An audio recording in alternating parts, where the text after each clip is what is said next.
The officers at Naval Station Norfolk had seen every type of civilian contractor walk through their gates over the decades, but they'd never seen anything quite like Maria Santos pushing her industrial cleaning cart down the pristine corridors of the Pentagon's East Coast Liaison Office on that humid Thursday morning in August. At first glance, she looked like any other member of the overnight custodial staff who had somehow gotten confused about her shift schedule and wandered into the daylight hours when the real Navy business was conducted. Preparing and narrating this type of story took us long efforts and hard work. So if you are enjoying the story, please consider subscribing to our channel. Her weathered hands gripped the handle of a battered cleaning cart that squeaked with every rotation of its stubborn wheels, loaded with an assortment of spray bottles, rags, and industrial equipment that had clearly seen better decades.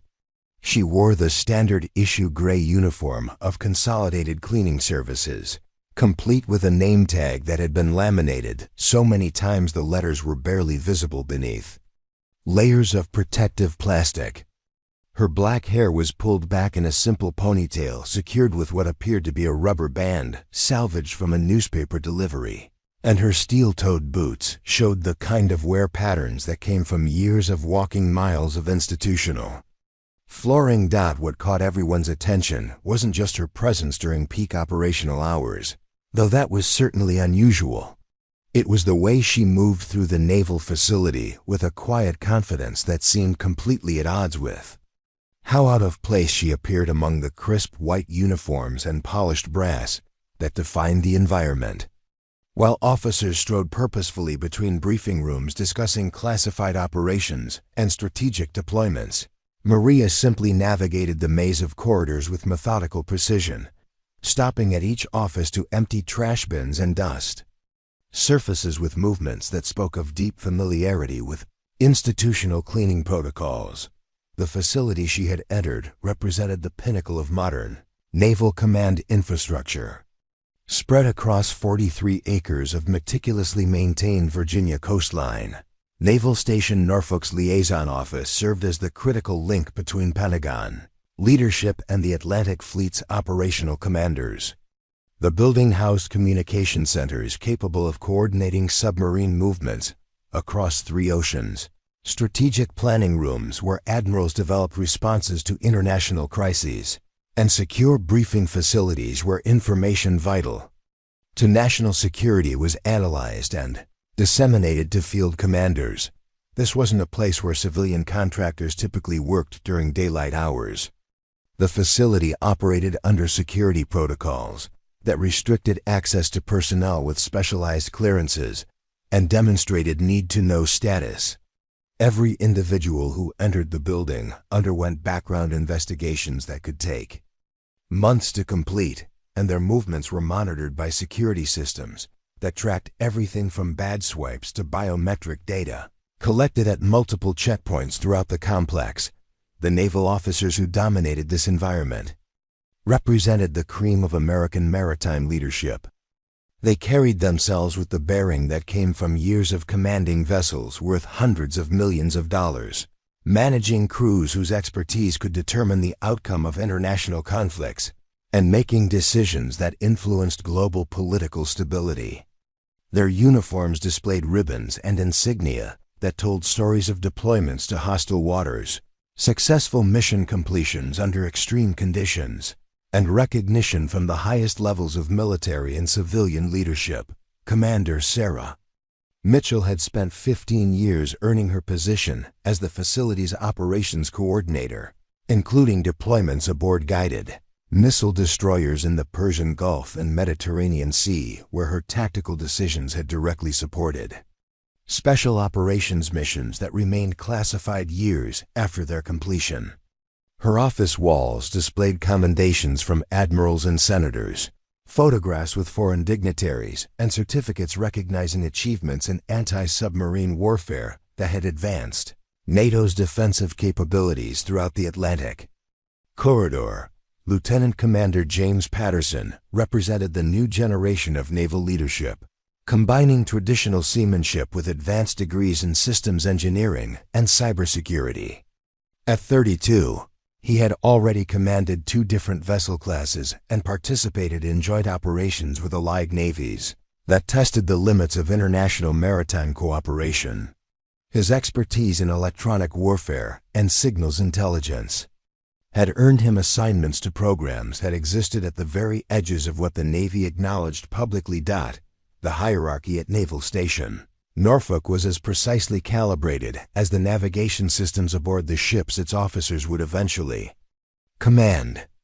Rank determined not just respect and authority, but access to the most sensitive intelligence briefings and the latest technological developments that could provide decisive advantages in maritime conflicts. Assignment to this facility represented a career milestone that opened doors to fleet command positions and Pentagon staff roles that shaped naval policy for decades to come. Master Chief, Petty Officer Robert Chen, embodied the enlisted backbone that made naval operations possible. With 28 years of service spanning conflicts from the Gulf War through recent anti-piracy operations off the Horn of Africa, Chen had earned his position through demonstrated excellence in everything from damage control to personnel management. His experience included tours aboard aircraft carriers, nuclear submarines, and amphibious assault ships where his leadership had been tested under conditions that would challenge anyone's competence and courage.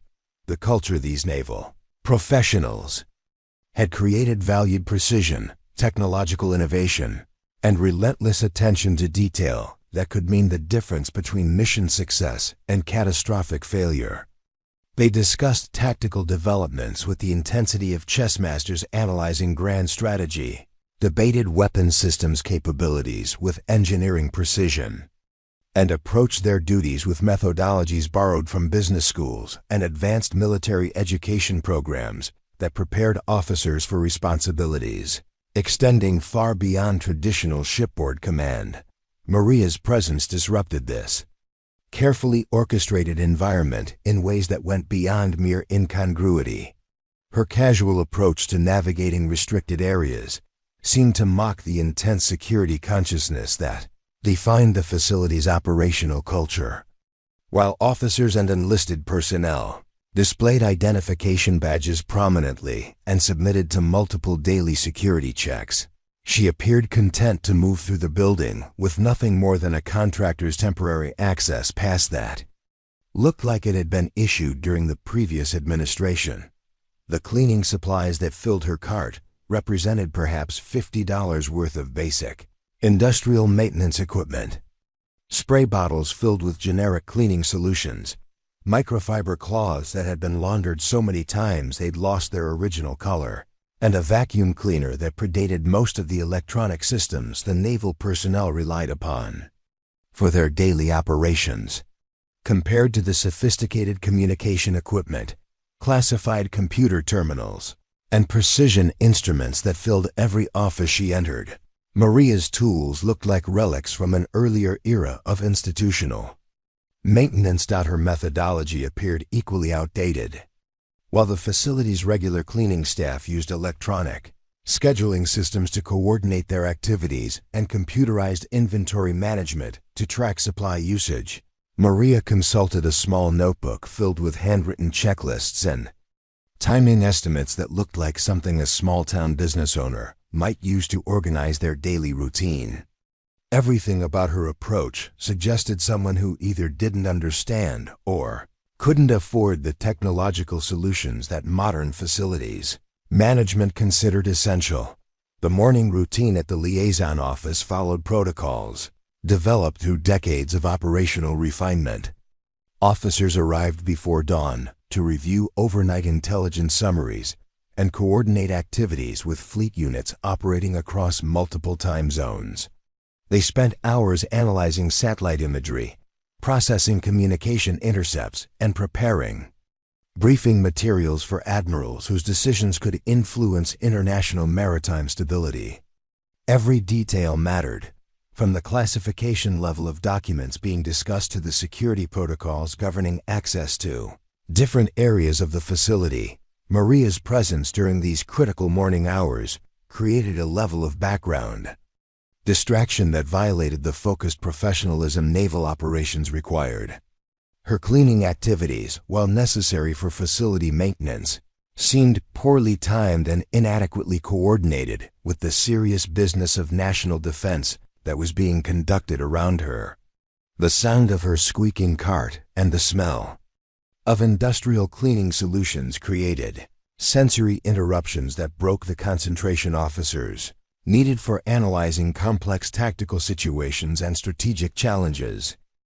The communication system surrounding Maria represented millions of dollars in research, development, and manufacturing precision designed to provide instantaneous connectivity with naval forces operating anywhere on the planet. Companies like Raytheon, Lockheed Martin, and General Dynamics had invested decades perfecting technologies that could maintain secure communications through electronic warfare environments, underwater operations, and atmospheric conditions that would disrupt civilian equipment. The computer terminals alone in some offices cost more than Maria's annual salary and incorporated classified capabilities that seemed like science fiction to anyone.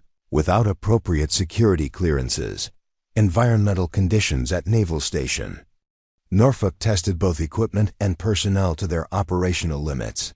Coastal humidity could corrode sensitive electronics within months if proper maintenance protocols weren't followed religiously.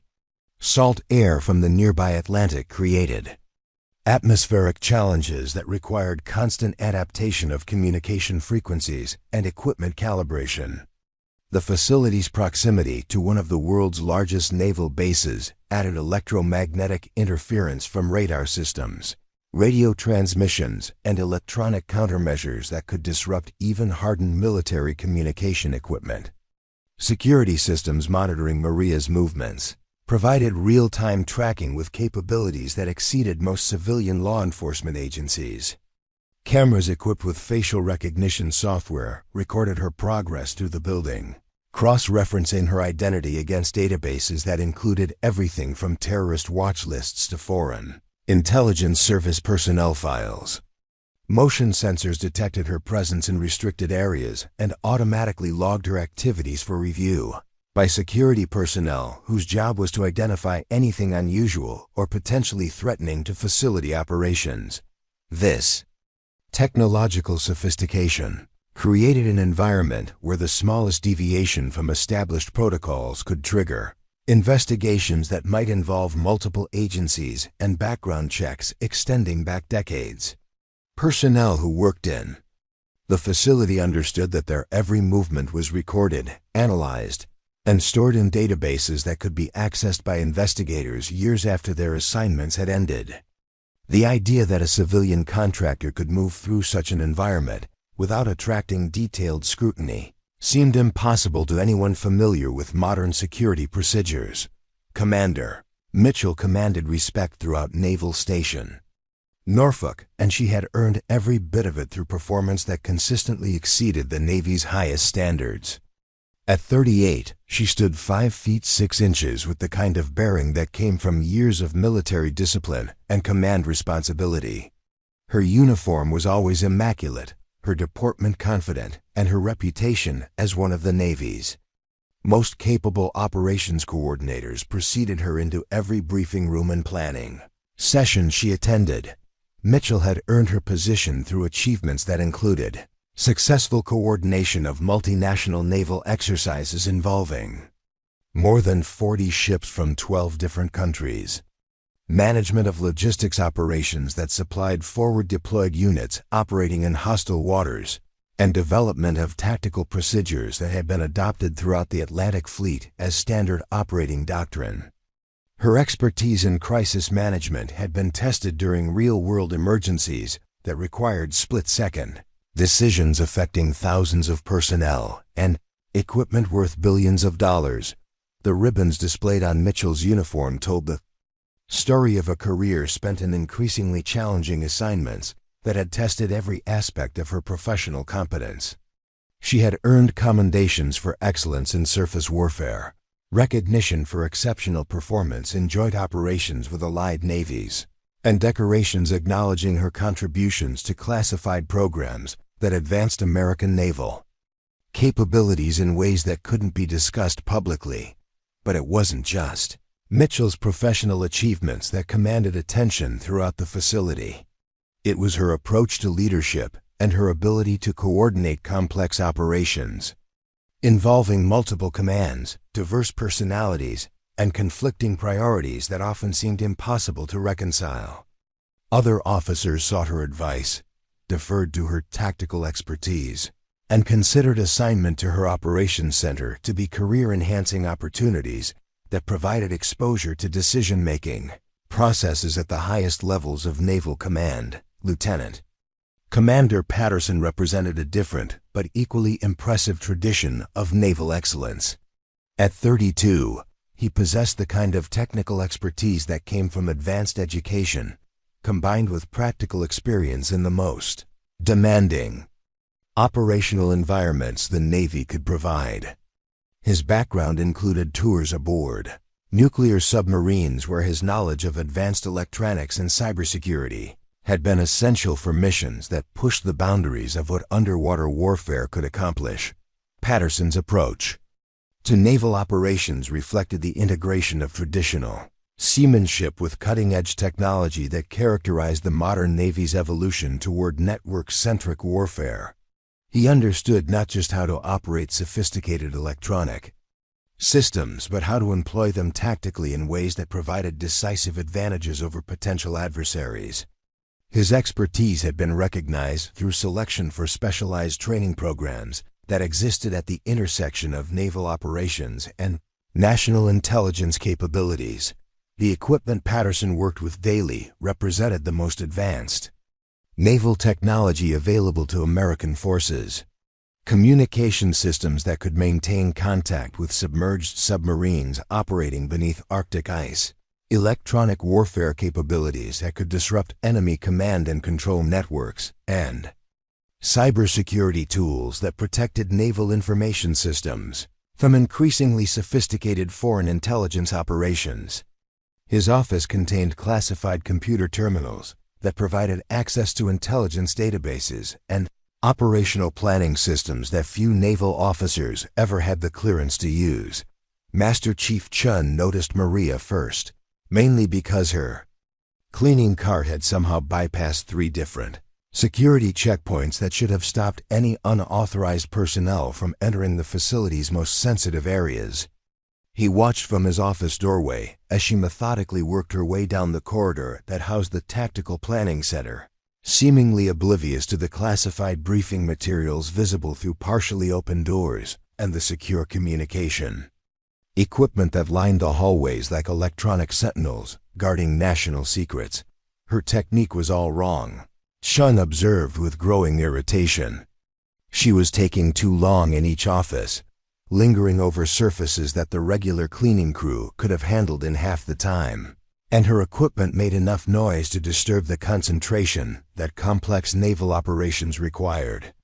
The squeaking wheel on her cart had already interrupted 2 different conference calls with fleet commanders, and the chemical smell from her cleaning solutions was beginning to permeate the building's carefully controlled atmosphere.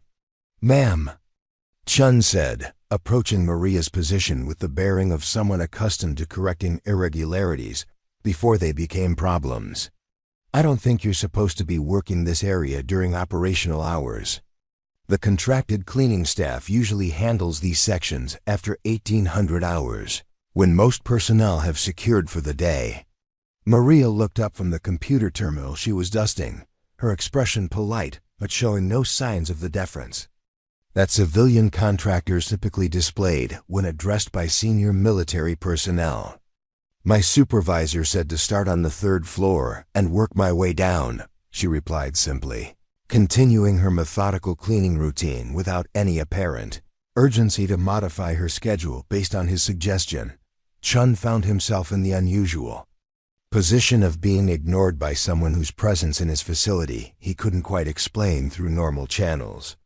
Maria's temporary access badge appeared legitimate, but the authorization codes weren't ones he recognized from the standard contractor database. Her work order, when he asked to see it, contained signatures from administrative personnel he'd never heard of, despite his intimate familiarity with every department that operated within the building. Commander Mitchell emerged from her office, carrying classified briefing folders that needed to be secured before the morning intelligence update, and immediately noticed the disruption that Maria's presence was creating in the normally efficient flow of facility operations. Officers were having to navigate around her cleaning cart, postpone sensitive conversations until she moved to other areas, and modify their routines to accommodate someone who seemed completely unaware of the security requirements that governed every aspect of the building's daily operations. "Chief," Mitchell said, her tone carrying the kind of professional concern that preceded corrective action, "what's the status of that civilian contractor?"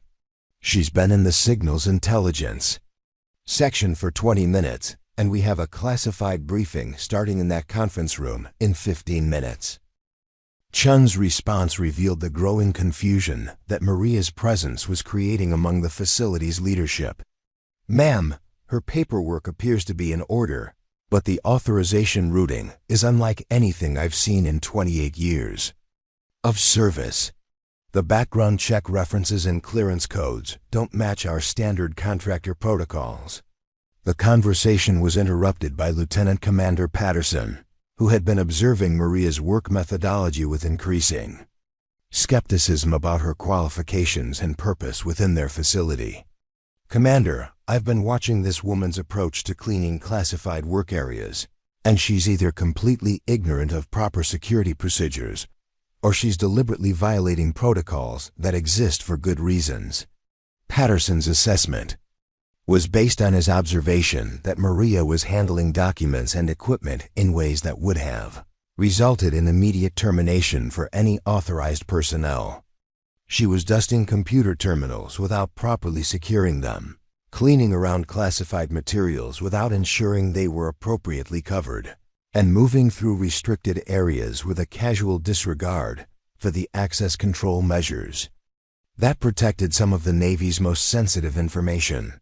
"Look at her equipment," Patterson continued, gesturing toward Maria's cleaning cart with obvious disdain. "Those are dollar store cleaning supplies being used in areas that require specialized maintenance procedures and security-cleared personnel.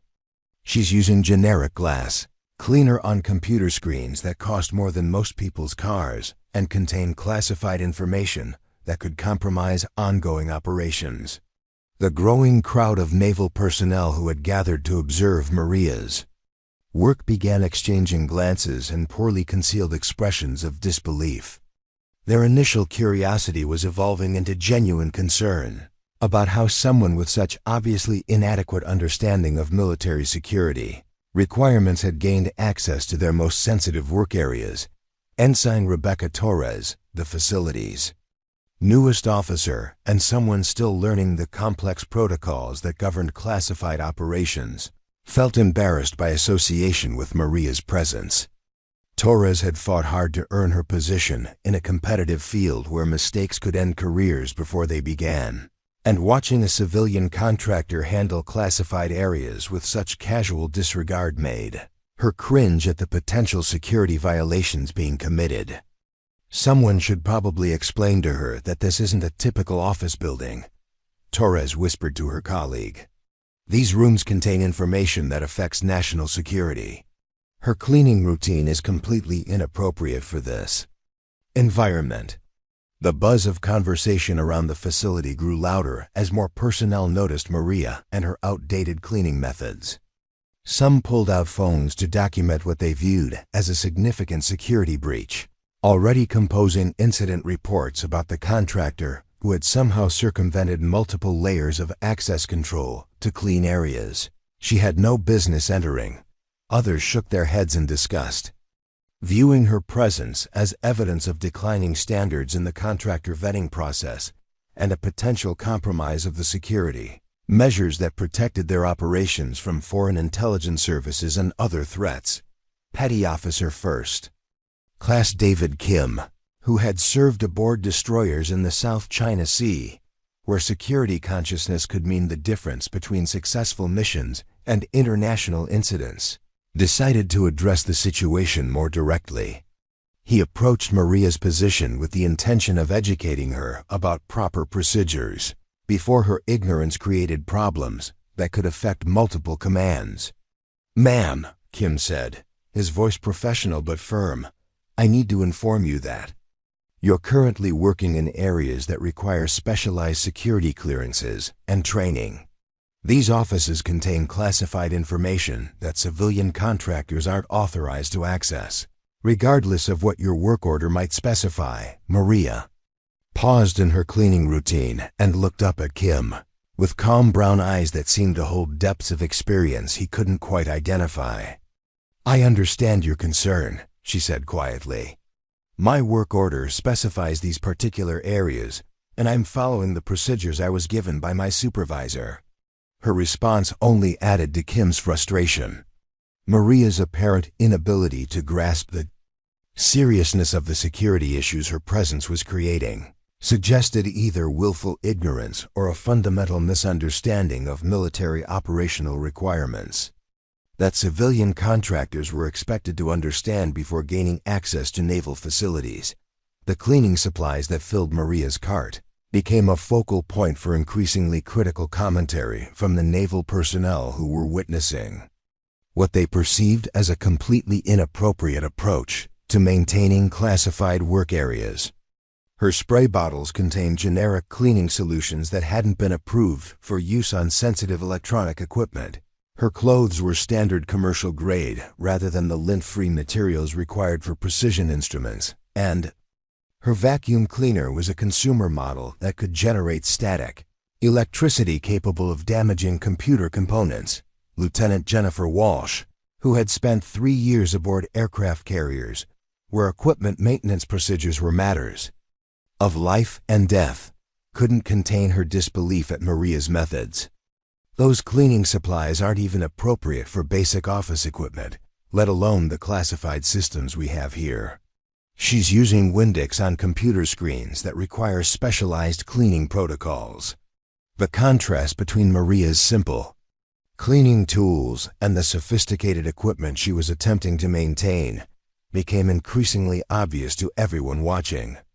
The facility contained communication systems worth millions of dollars, computer terminals that required security clearances to operate, and electronic equipment so sensitive that improper cleaning could compromise ongoing operations or damage components that took months to replace. Master Chief Chun found himself facing a situation that didn't fit any category in his extensive experience managing facility security and contractor oversight. Maria's work order appeared legitimate. Her access badge had cleared all automated security systems, and her conduct was entirely professional despite her obvious unfamiliarity with military security requirements. However, the growing chorus of complaints from his most experienced personnel created pressure to find a solution that would maintain operational security while avoiding the administrative complications that removing an apparently authorized contractor could create. "Ma'am," Chun said, his tone carrying the authority that came from nearly 3 decades of military service, "I'm going to need you to pause your cleaning activities while we verify your authorization to work in these specific areas. The spaces you're accessing contain information that requires specialized clearances, and we need to ensure proper procedures are being followed."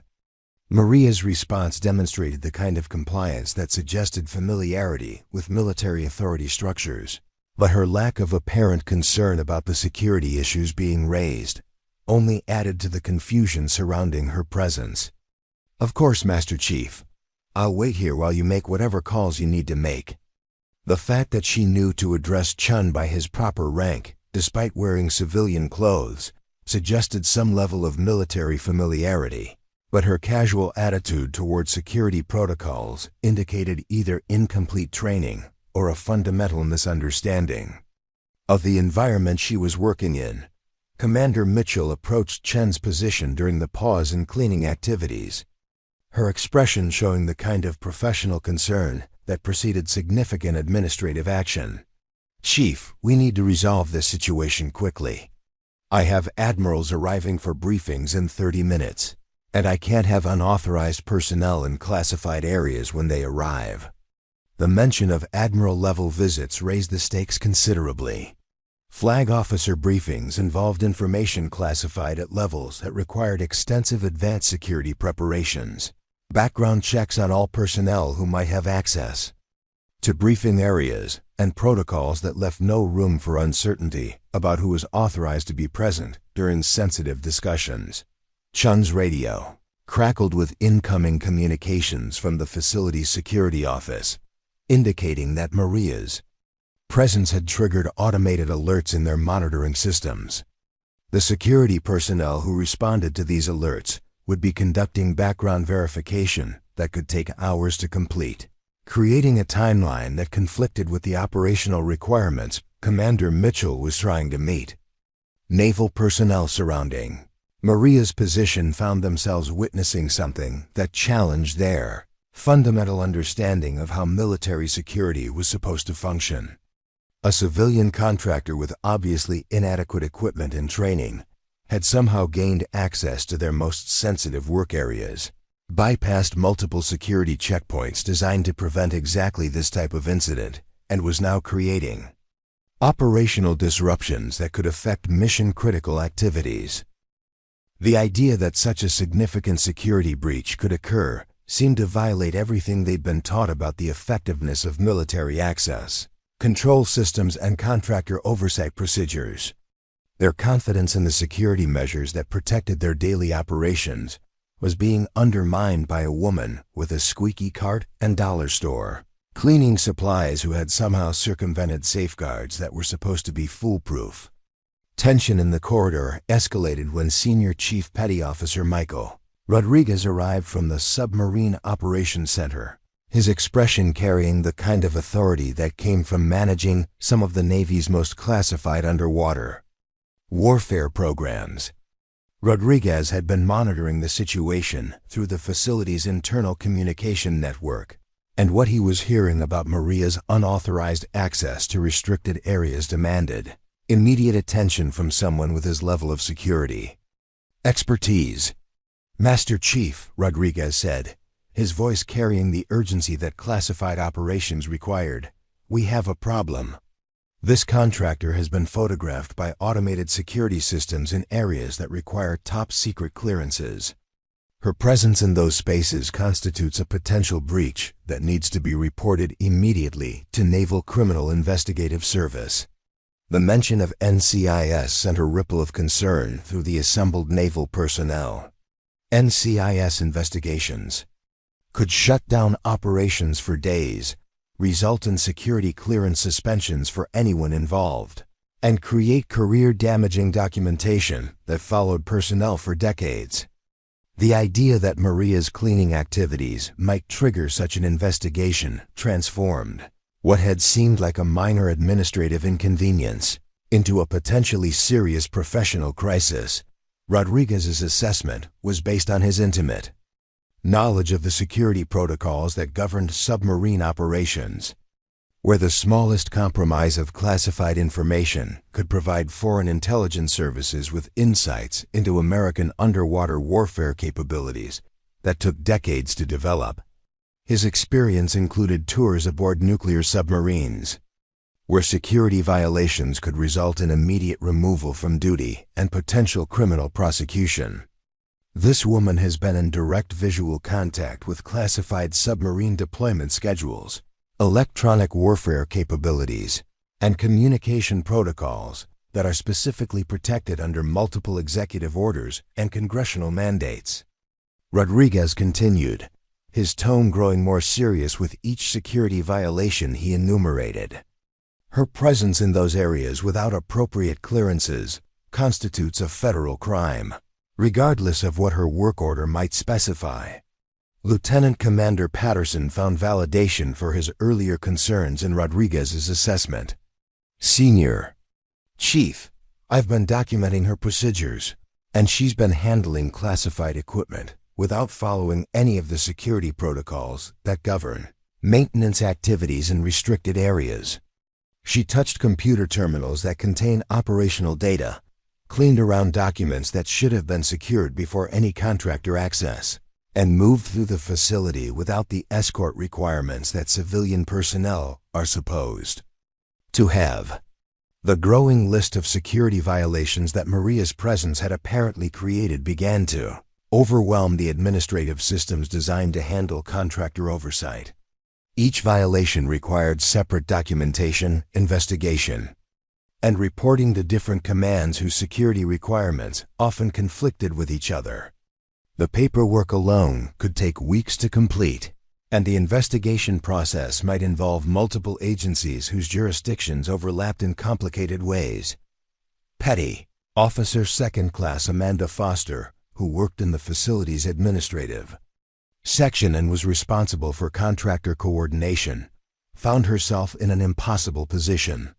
Senior Chief, I've been trying to verify her authorization codes, but they're referencing programs and clearance levels that aren't in our standard database.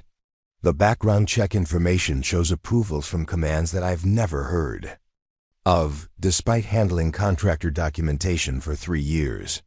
Foster's confusion reflected a broader problem with Maria's presence that went beyond simple security protocol violations. Her authorization paperwork appeared to be legitimate and properly formatted, but it referenced military units and programs that seemed to exist outside the normal command structure that naval personnel were familiar with.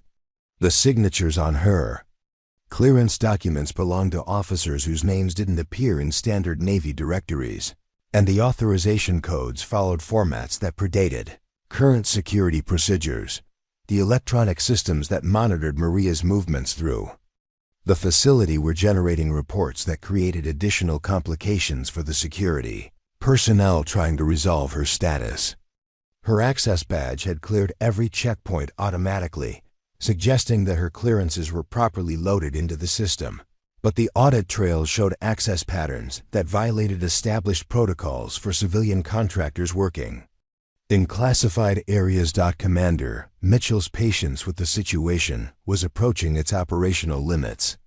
The Admiral-level briefing scheduled for that morning involved discussion of fleet deployments and strategic planning that couldn't be delayed to accommodate administrative confusion about a contractor's security status. The longer Maria remained in restricted areas without proper clearance verification, the more likely it became that the entire briefing schedule would need to be modified to ensure security compliance. "People," Mitchell announced, her voice carrying the authority of someone accustomed to resolving complex operational challenges. "I need this situation resolved in the next 10 minutes, or I'm going to have to clear the entire 3rd floor and postpone briefings that involve flag officers from 3 different commands." That's not an outcome that anyone wants to explain to higher authority. The ultimatum forced the assembled personnel to focus on finding immediate solutions rather than continuing to debate the various security implications of Maria's presence. However, the tools available for rapid clearance verification were designed for routine administrative situations, not for resolving cases where someone's authorization status appeared to exist in bureaucratic limbo between legitimate access and security violation. Maria continued her cleaning activities during this increasingly heated discussion, apparently oblivious to the professional crisis her presence was creating for the naval personnel around her. Her methodical approach to dusting and organizing remained unchanged, suggesting either remarkable composure under pressure or a fundamental lack of understanding about the seriousness of the situation she had inadvertently created. Ensign Torres, who had been observing Maria's demeanor throughout the morning's events, noticed something that the more senior personnel seemed to have missed in their focus on security protocols and administrative procedures. "Commander," Torres said hesitantly, "I've been watching this woman's behavior, and she doesn't seem surprised or concerned by any of this discussion. Most civilian contractors would be nervous or defensive if they were being accused of security violations, but she's acting like she's been through this type of situation before." The observation added another layer of complexity to an already confusing situation. Maria's calm professionalism in the face of serious accusations suggested either previous experience with military security procedures or a level of confidence that came from knowing her authorization was legitimate despite the apparent discrepancies in her documentation. Senior Chief Rodriguez decided to approach the situation from a different angle, using his experience with classified programs to explore possibilities that conventional security procedures might not address. "Ma'am," he said to Maria, "I need to ask you some specific questions about your clearance history and previous work with naval facilities. Your authorization paperwork references programs that aren't part of our normal contractor oversight system." Maria paused in her cleaning routine and looked up at Rodriguez with an expression that suggested she had been expecting this type of inquiry. "I understand your concerns, Senior Chief. My clearance documentation may reference programs that aren't widely known within conventional Navy administrative systems. The work I've done over the years has involved various specialized activities that required different types of authorization than standard contractor positions." Her response provided more questions than answers, but the careful phrasing suggested someone who understood the distinction between classified and unclassified information and knew how to discuss sensitive topics without revealing details that might compromise ongoing operations or programs. The mention of specialized activities that required different authorization types caught the attention of Lieutenant Commander Patterson, whose own experience with classified programs had taught him to recognize the careful language that personnel used when discussing work that couldn't be fully explained through normal channels. "Ma'am, when you say specialized activities, are you referring to contractor support for programs that operate under different security protocols than standard naval operations?"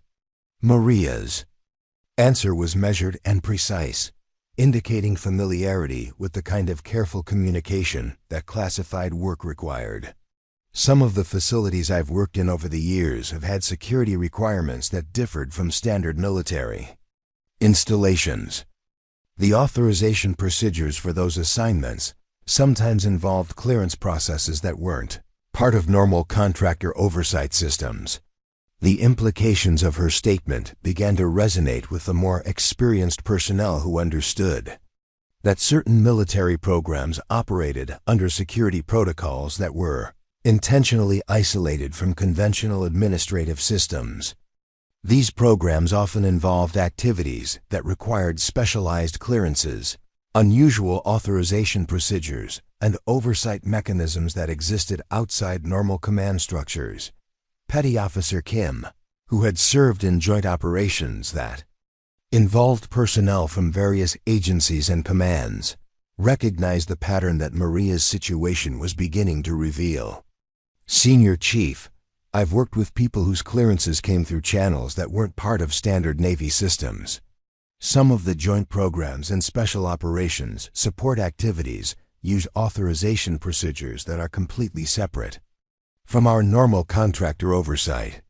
The possibility that Maria's clearances might be legitimate, but processed through non-standard channels forced the assembled personnel to reconsider their assumptions about her presence and authorization status.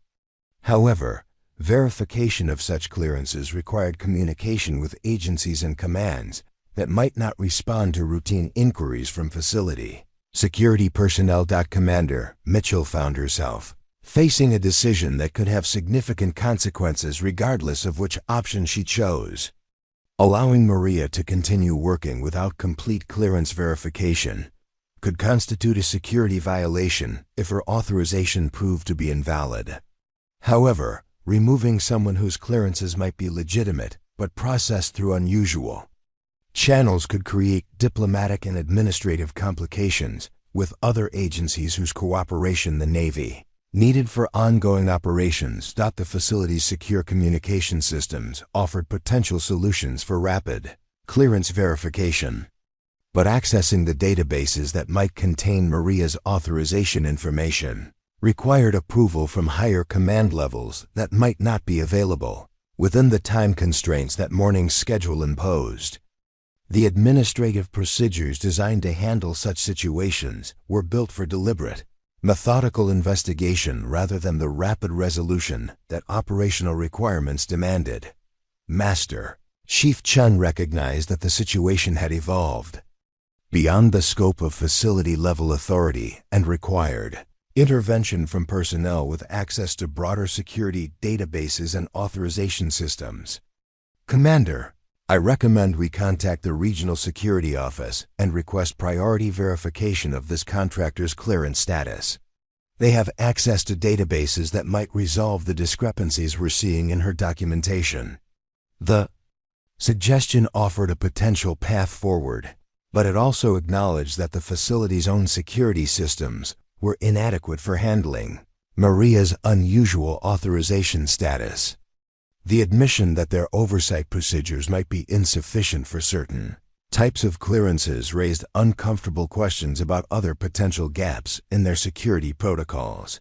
The situation reached a critical point when Captain William Hayes emerged from the Secure Communications Center, his face showing the kind of controlled frustration that came from dealing with administrative complications during time-sensitive operations.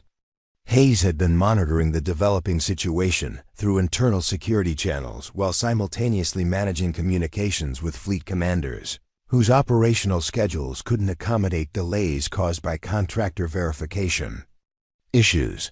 What exactly is the holdup with this cleaning contractor? Hayes demanded, his voice carrying the authority of someone whose responsibilities included oversight of multiple classified programs operating within the facility. I have 3 different flag officers asking why their briefing preparations have been delayed, and I need answers that go beyond administrative confusion about paperwork. The captain's intervention raised the stakes considerably for everyone involved in managing Maria's situation. Hayes commanded respect throughout the naval establishment, with a service record that included command of guided missile cruisers, assignment to the Joint Chiefs of Staff, and participation in strategic planning operations that influenced American naval policy worldwide. When he expressed concern about administrative efficiency, careers could be affected by how quickly and effectively personnel responded to his requirements. Master Chief Chun found himself explaining the various security complications that Maria's presence had created, while simultaneously trying to present solutions that would satisfy Hayes's operational requirements. Sir, the contractor's authorization documentation references clearance programs that aren't part of our standard verification systems. We're working with regional security to resolve the discrepancies, but the process may take longer than this morning's schedule allows. Hayes's response reflected his understanding of the competing priorities that naval operations constantly required personnel to balance between security requirements and mission effectiveness. Master Chief, I don't care about administrative inconvenience. I care about whether this person represents a security risk to ongoing operations. Give me a definitive assessment of her threat level, and give it to me in the next 5 minutes. The ultimatum forced Chun to make judgments about Maria's security status, based on incomplete information and verification procedures that hadn't been designed for the type of clearance anomalies her case presented. The tools available for rapid threat assessment were built around standard contractor categories and conventional authorization processes, not the specialized programs that Maria's documentation seemed to reference. Senior Chief Rodriguez attempted to provide Hayes with the security perspective that his decision would require. Captain, based on her behavior and responses to questioning, she demonstrates familiarity with military security procedures that civilian contractors typically don't possess. However, her authorization codes reference programs that we can't verify through normal channels, which creates uncertainty about her actual clearance status. The assessment highlighted the fundamental problem that Maria's presence created for military security procedures. Her conduct suggested legitimate access to classified environments, But her documentation couldn't be verified through the systems that naval personnel relied upon for confirming contractor authorization. The contradiction between her apparent expertise and her unverifiable clearances created a security puzzle that standard protocols weren't designed to solve. Lieutenant Commander Patterson decided to contribute his observations about Maria's technical knowledge, which had become apparent during her cleaning activities in areas containing sophisticated electronic equipment. "Sir, I've been watching her work around classified computer systems, and she's demonstrating knowledge of proper handling procedures that most civilian contractors wouldn't possess. She's avoiding static generating materials, following electromagnetic compatibility protocols, and showing awareness of classified information protection requirements." Patterson's assessment added another layer of complexity to Hayes's decision-making process. Maria's apparent technical competence suggested experience with classified systems that extended beyond basic cleaning contractor requirements. But such expertise could indicate either legitimate previous access or potentially concerning familiarity with naval equipment and procedures. The growing crowd of naval personnel who had gathered to witness the resolution of Maria's status included representatives from multiple departments whose operations could be affected by whatever decision Captain Hayes reached. Intelligence specialists whose briefing materials were stored in areas Maria had accessed, communications technicians whose equipment she had cleaned, and administrative personnel whose security procedures were being tested by her unusual authorization. Status. Petty Officer Foster approached Hayes with additional information that had emerged from her continued investigation of Maria's documentation. "Captain, I've discovered that some of the authorization signatures on her clearance paperwork belong to officers who are listed in classified personnel directories rather than standard Navy databases. The programs referenced in her background check appear to be legitimate, but they're operating under security classifications that limit access to their verification procedures." The revelation that Maria's clearances might be authentic, but classified at levels that exceeded the facility's verification capabilities, created new complications for Hayes's assessment of the situation. Military programs operating under special access controls often used authorization procedures that were intentionally isolated from conventional oversight systems to protect operational security and limit knowledge of their activities to personnel with demonstrated need-to-know status. Preparing and narrating this type of story took us long efforts and hard work. So if you are enjoying the story, please consider subscribing to our channel. Commander Mitchell recognized that Hayes needed additional context for understanding the operational implications of Maria's continued presence in restricted areas. "Sir, regardless of her clearance status, we have Admiral-level briefings scheduled to begin in 15 minutes. Those briefings involve discussion of fleet dispositions and strategic planning that require absolute security compliance. We need to either verify her authorization definitively or remove her from classified areas before those meetings commence." The time pressure that Mitchell identified forced Hayes to choose between potentially compromising security by allowing Maria to remain without complete verification or potentially violating the rights of someone whose clearances might be legitimate, but processed through channels that weren't immediately accessible for confirmation. Maria's response to the increasingly intense scrutiny she was receiving continued to demonstrate the kind of professional composure that suggested extensive previous experience with military security procedures. Rather than showing signs of nervousness or defensiveness that might be expected from someone facing serious security questioning, she maintained the calm demeanor of someone who understood that verification procedures were a normal part of working in classified environments. "Captain," Maria said, addressing Hayes directly for the first time since the situation had begun, "I understand the security concerns my presence is creating. If you need to restrict my access while you complete verification procedures, I'm prepared to wait in whatever location you consider appropriate until the administrative issues are resolved." Her willingness to accept security restrictions without protest or complaint surprised several of the naval personnel, who had been expecting more resistance from someone whose authorization status was being questioned. Most civilian contractors, when faced with potential removal from their work assignments, would express concern about lost wages or schedule disruptions rather than demonstrating understanding of military security requirements.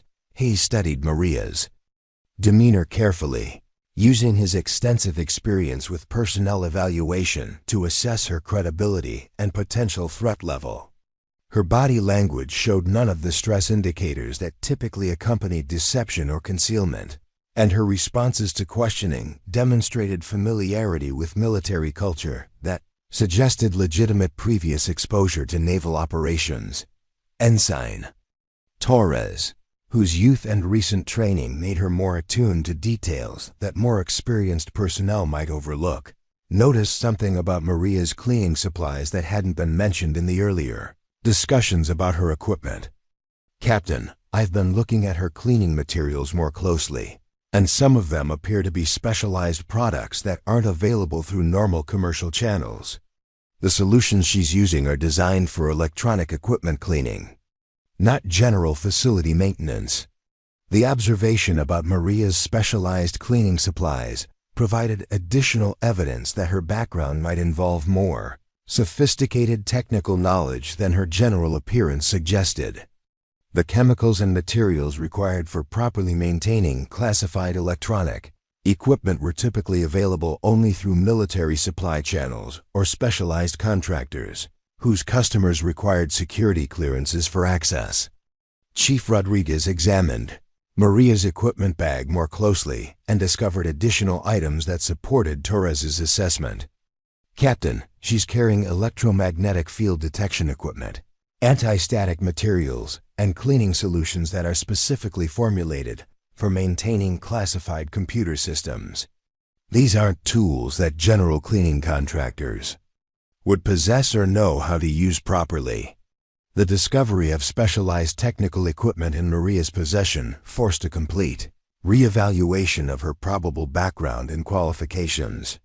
The tools she carried suggested experience with maintaining electronic systems that required security clearances to access, technical training that exceeded normal civilian contractor requirements, and familiarity with classified equipment protection procedures that weren't part of standard cleaning protocols.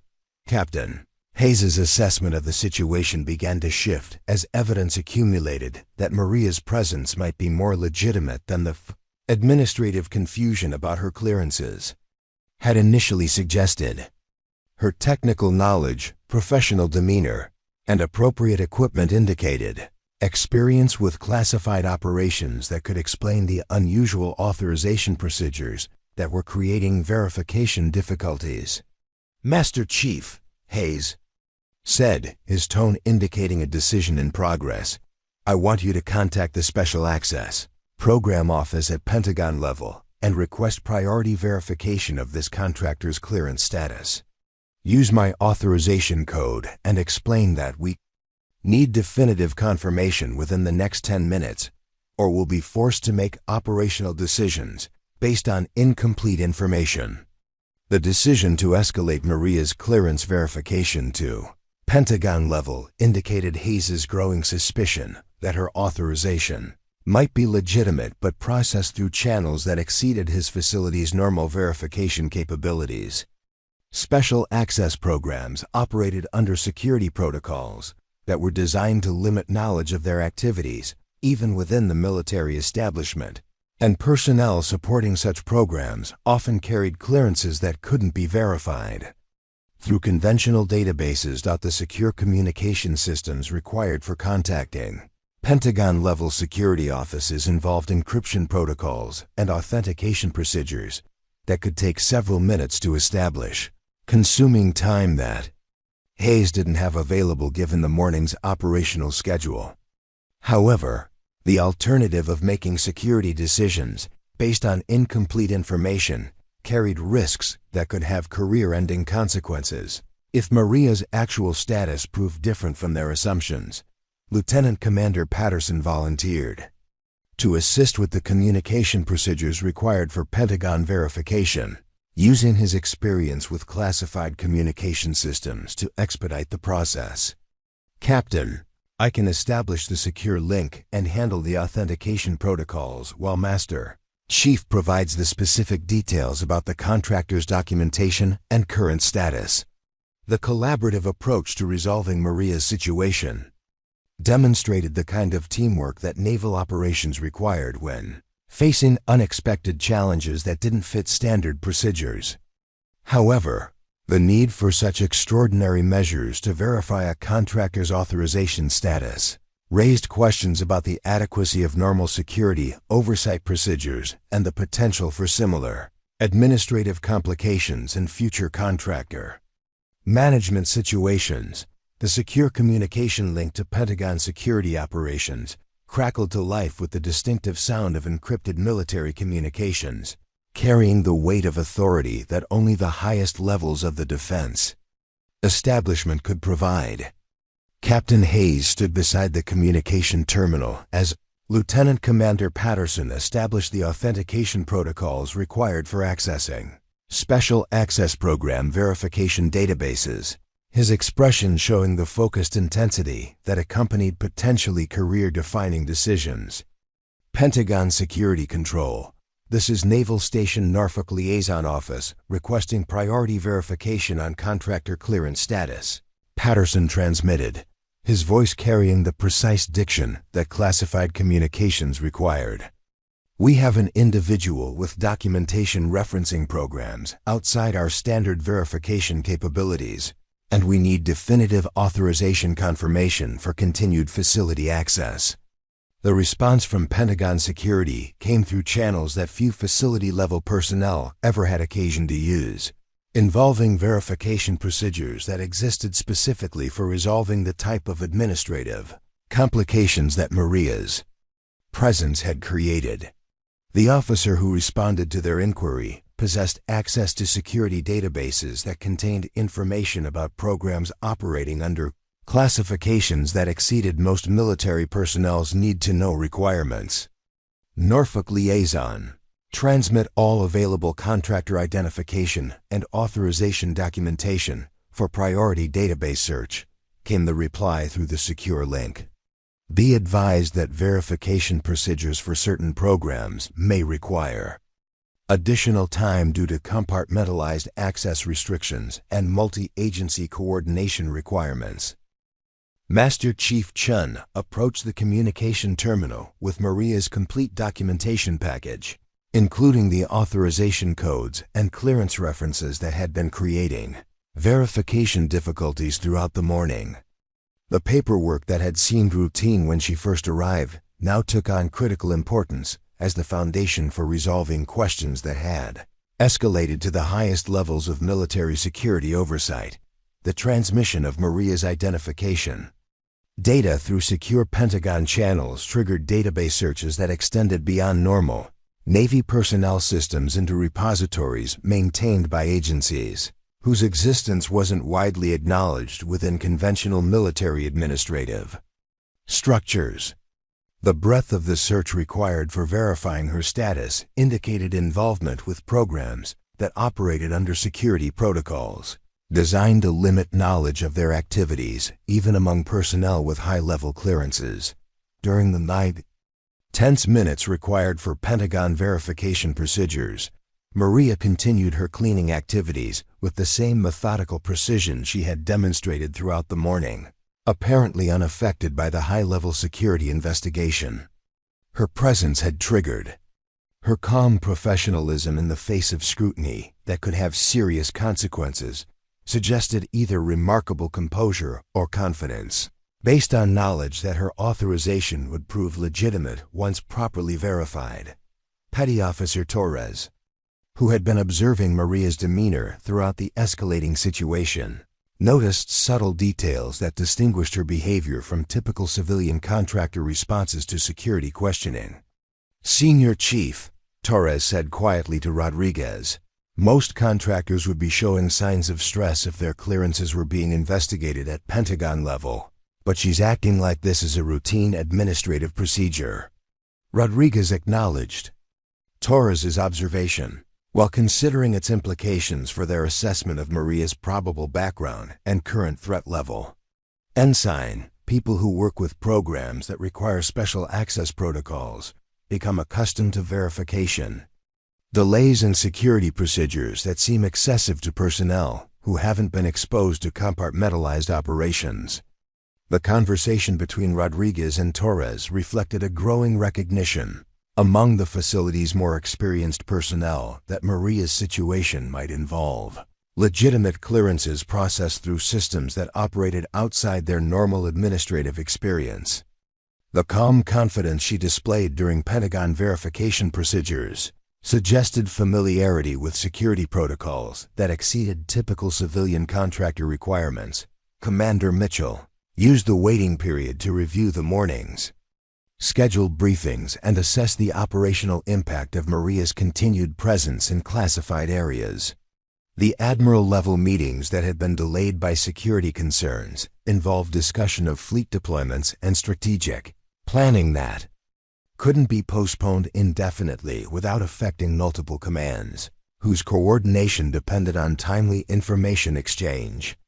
"Captain," Mitchell said, approaching Hayes with the operational assessment he would need for making final decisions about the morning's schedule, "we have a 15-minute window before the delayed briefings become a mission-impacting event. If Pentagon verification doesn't resolve the contractor situation within that time frame, we'll need to implement alternative security measures that could affect our ability to conduct planned operations." Hayes understood the competing priorities that Mitchell's assessment highlighted, balancing the need for absolute security compliance against operational requirements that involved coordination with multiple fleet commands whose schedules couldn't accommodate extended delays. The decision-making framework for such situations required weighing potential security risks against certain mission impacts, often without complete information about either factor. The Pentagon Communication Terminal began displaying information that would transform everyone's understanding of Maria's presence and authorization status. The data that appeared on the secure terminal screens contained clearance confirmations and program references that extended far beyond the scope of normal contractor oversight, revealing affiliations with agencies and operations that existed at the highest levels of national security infrastructure. Norfolk Liaison D advised that contractor Maria Elena Santos possesses active clearances for special access programs under direct Department of Defense oversight. Came the transmission from Pentagon Security. Her authorization for facility access has been confirmed through multiple agency verification procedures. Recommend immediate implementation of appropriate courtesy protocols. The Pentagon confirmation sent shockwaves through the assembled naval personnel who had spent the morning questioning Maria's qualifications and authorization to work in classified areas. The revelation that her clearances were not only legitimate, but involved programs operating under direct oversight indicated involvement with activities that existed at security levels that exceeded most of their professional experience. Captain Hayes studied the additional information that appeared on his terminal screen, including program codes and authorization levels that he recognized from his own involvement with classified operations at the Pentagon staff level. The clearances that Maria possessed indicated access to information and programs that were typically reserved for personnel in the most sensitive positions within the defense establishment. "Ladies and gentlemen," Hayes announced, his voice carrying the authority of someone who had just received information that changed everything about their situation. "We have confirmation that Maria Santos possesses legitimate clearances for work involving special access programs. Her presence in our facility is not only authorized, but specifically approved for the activity she's been conducting." The announcement created a moment of stunned silence among the naval personnel who had been treating Maria as a security concern, rather than recognizing her as someone whose clearances exceeded their own authorization levels. The cognitive dissonance was immediate and profound, forcing everyone to reassess their assumptions about her background and qualifications. Senior Chief Rodriguez felt the professional embarrassment that came from realizing he had been questioning the credentials of someone whose security clearances indicated involvement with programs that operated well above his level of access. "Captain, I need to apologize for the concerns I raised about the contractor's presence. I wasn't aware that her authorization came through special access program channels." Hayes's response demonstrated the kind of leadership that acknowledged honest mistakes while focusing on operational requirements rather than assigning blame for administrative confusion. "Senior Chief, your security consciousness was appropriate given the information available to you. The verification difficulties we experienced indicate gaps in our normal contractor oversight, procedures that need to be addressed to prevent similar situations in the future." The discovery that Maria's clearances were processed through special access program channels explained the verification difficulties that had plagued their normal administrative systems throughout the morning. SAP operations were intentionally isolated from conventional military oversight procedures to protect operational security and limit knowledge of their activities to personnel with demonstrated need-to-know status that Master Chief Chun approached Maria's position with the kind of respectful demeanor that the revelation about her clearance status demanded.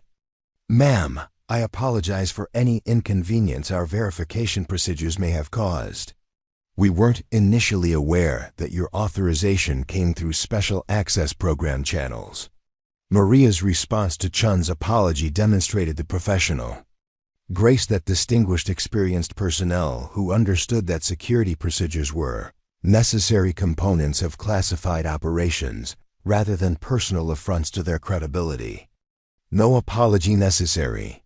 Master Chief, your security consciousness was exactly what should be expected when personnel encounter situations that don't fit normal administrative categories." The transformation in how naval personnel interacted with Maria was immediate and comprehensive. The woman they had been treating as a potential security risk was revealed to be someone whose clearances indicated involvement with the most sensitive programs within the defense establishment, deserving of respect and courtesy rather than suspicion. And administrative obstacles. Lieutenant Commander Patterson found himself facing the uncomfortable reality that his technical expertise, which he had been using to criticize Maria's equipment and procedures, was based on conventional naval systems rather than the specialized requirements that special access program operations might involve. "Ma'am, I realize now that my earlier comments about your equipment were made without understanding the specific requirements of your assignment." Maria accepted Patterson's acknowledgement with the same professionalism she had demonstrated throughout the morning's difficulties. "Lieutenant Commander, your technical knowledge is impressive, and your concerns about proper procedures were entirely appropriate given the information available to you. Different programs often require different approaches to equipment and security protocols." The Pentagon verification had resolved the immediate questions about Maria's authorization status, but it had also raised new questions about the nature of her work and the program she was supporting within their facility. The clearances she possessed indicated involvement with activities that might not be fully acknowledged through normal Navy administrative channels, suggesting operational complexity that extended beyond their previous understanding. Commander Mitchell recognized that the morning's events had provided valuable lessons about the limitations of their contractor oversight procedures and the need for better coordination with agencies operating special access programs within their facility. "Captain, this situation has highlighted gaps in our administrative systems that could create problems if we encounter similar clearance verification issues in the future." Hayes agreed with Mitchell's assessment while considering the broader implications of housing operations that required clearance levels exceeding their normal verification capabilities. "Commander, I want you to coordinate with Pentagon Security to establish procedures for rapid verification of Special Access Program personnel. We can't afford to repeat this morning's administrative complications when operational schedules are involved. The resolution of Maria's authorization status had transformed her from a perceived security risk into someone deserving of the courtesy and respect that her clearance level demanded. But it had also revealed limitations in their facility's procedures that needed immediate attention to prevent similar complications in future operations involving personnel with specialized clearances. With her authorization finally confirmed through Pentagon channels, Maria quietly returned to her methodical cleaning routine, but something fundamental had shifted in the atmosphere around her. The naval personnel who had been questioning her presence now watched with a mixture of curiosity and professional respect as she moved through the facility with the same calm efficiency she had displayed all morning, though now her actions carried implications they were only beginning to understand. Captain Hayes decided that the morning's confusion warranted a more direct conversation with Maria about her actual role and responsibilities within their facility. The Special Access Program clearances that Pentagon had confirmed suggested involvement with activities that might affect ongoing operations in ways that weren't immediately apparent through normal administrative channels. Ms. Santos, Hayes said, approaching her position with the respectful demeanor that her confirmed clearance status demanded, I'd appreciate the opportunity to discuss your assignment here and ensure we're providing appropriate support for whatever activities you're conducting on behalf of the programs you represent. Maria paused in her cleaning activities and turned to face Hayes with an expression that suggested she had been expecting this conversation since the verification process began. Her response was measured and professional, indicating familiarity with the careful communication that classified operations required when discussed with personnel who might not have complete need-to-know status. Captain, my assignment involves maintenance and inspection activities that require access to various areas of your facility, she said simply. The specific nature of my work may not be fully apparent through normal contractor oversight channels, but I can assure you that all of my activities have been properly authorized through appropriate program management offices. The careful phrasing of Maria's response provided information without revealing details that might compromise operational security or exceed Hayes's need-to-know requirements. Her explanation acknowledged the legitimate concerns that facility commanders had about activities conducted within their areas of responsibility while maintaining appropriate boundaries around classified information. Hayes recognized the diplomatic language that personnel used when discussing sensitive operations with individuals who might not have complete access to program details. His own experience with classified activities had taught him to appreciate the balance between operational transparency and security requirements that such conversations demanded. I understand the constraints you're operating under, Hayes replied, but I need to ensure that our facility security procedures are adequate for supporting whatever activities you're conducting. If there are specific requirements or protocols that we should be implementing, I'd appreciate your guidance on those matters. The exchange between Hayes and Maria reflected the kind of professional coordination that classified operations required. When multiple agencies or programs operated within shared facilities, the need to maintain security while ensuring operational effectiveness often created communication challenges that demanded diplomatic solutions and mutual understanding. Senior Chief Rodriguez, who had been listening to this conversation with growing awareness of his earlier misjudgments, decided to contribute his own perspective on the security implications of Maria's revealed status. Captain, given Ms. Santos's clearance level, we should probably review our facility access procedures to ensure we're providing appropriate support for special access program activities. Rodriguez's suggestion reflected his understanding that personnel with SAP clearances often required facility support that differed from standard contractor services.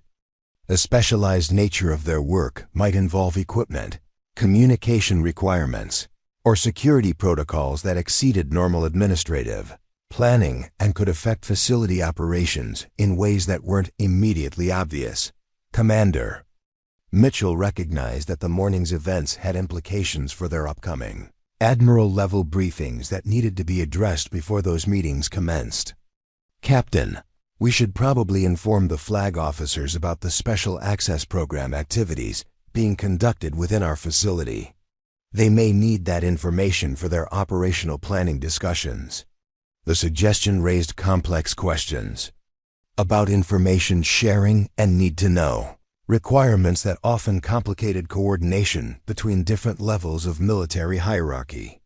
Admiral-level briefings involved strategic planning that might be affected by knowledge of SAP activities, but such information could only be shared with personnel who possessed appropriate clearances and demonstrated need-to-know status. Maria's response to Mitchell's suggestion demonstrated her understanding of the information sharing protocols that governed classified operations. Commander, the Program Management Office can provide appropriate briefing materials for flag officer notification if that's determined to be necessary. However, the specific details of my activities may not require Admiral-level awareness unless they directly impact ongoing operations. The diplomatic response acknowledged Mitchell's legitimate concerns while maintaining appropriate boundaries around information that might be compartmentalized even from senior military officers. The distinction between operational awareness and detailed program knowledge reflected the sophisticated access control procedures that special access programs use to protect their activities. Lieutenant Commander Patterson found himself reassessing his earlier technical criticisms of Maria's equipment in light of her revealed clearance status. The specialized cleaning supplies and maintenance tools that had seemed inappropriate for general facility work might actually be specifically selected for maintaining equipment associated with classified programs operating within their building. Ms. Santos, Patterson said, I realize now that my earlier comments about your equipment were made without understanding the specialized requirements of your assignment. If there are specific technical support needs that our facility should be providing for your activities, please let me know how we can assist. Maria's response demonstrated the professional grace that characterized experienced personnel who understood that security procedures and operational requirements often created misunderstandings that needed to be resolved through communication rather than confrontation. Thank you, Lieutenant Commander. Your technical expertise is impressive, and I appreciate your willingness to provide support for activities that may not fit standard facility maintenance categories. The transformation in how facility personnel interacted with Maria reflected broader lessons about the complexity of modern military operations, where multiple agencies and programs often operated within shared facilities under different security protocols and administrative procedures. The morning's confusion had highlighted the need for better coordination mechanisms that could prevent similar misunderstandings in future operations. Master Chief Chun approached Maria with a request that reflected his growing understanding of the operational implications of her presence. Ma'am, if you need access to any additional areas of the facility or require specific support for your activities, please let me know. We want to ensure that we're providing appropriate assistance for your mission requirements. The offer of support demonstrated the kind of professional adaptation that military personnel were trained to provide when encountering situations that required flexibility and cooperation across different organizational boundaries. Chun's willingness to modify facility procedures to accommodate Maria's requirements reflected the collaborative approach that successful military operations often demanded. Petty Officer Torres, whose observations had contributed to the morning's evolving understanding of Maria's background, found herself curious about the career path that had led to her current assignment. The combination of technical knowledge, security clearances, and professional demeanor that Maria displayed suggested a background that might offer insights for young naval officers considering their own career development. Ms. Santos, Torres said respectfully, "If you don't mind me asking, what kind of background led to your current assignment? I'm interested in understanding how civilian careers can intersect with military operations at this level." Maria's response to Torres's question was thoughtful and encouraging, suggesting someone who understood the value of mentoring young military personnel while maintaining appropriate boundaries around classified information. Ensign, there are many paths that can lead to work with classified programs.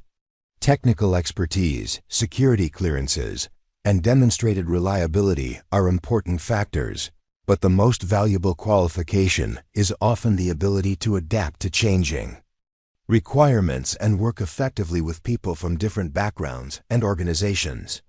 The advice reflected Maria's understanding of the interpersonal skills that classified operations required, where success often depended more on communication and collaboration than on technical expertise alone. Her willingness to provide career guidance to a young officer demonstrated the kind of professional generosity that characterized experienced personnel who had achieved success in challenging fields. The facility's electronic monitoring systems continued to track Maria's movements through classified areas, but now these records would be maintained as documentation of authorized special access program activities rather than potential security violations. The transformation of surveillance data from threat indicators to operational records reflected the dramatic shift in understanding that Pentagon verification had created. Captain Hayes realized that the morning's events provided valuable lessons for facility management that extended beyond the immediate resolution of Maria's authorization status. "Commander Mitchell, I want you to coordinate with our training officer to develop procedures for handling contractor verification when standard administrative channels don't provide adequate information." The decision to institutionalize lessons learned from Maria's case demonstrated the kind of adaptive leadership that military operations required when encountering situations that didn't fit established procedures.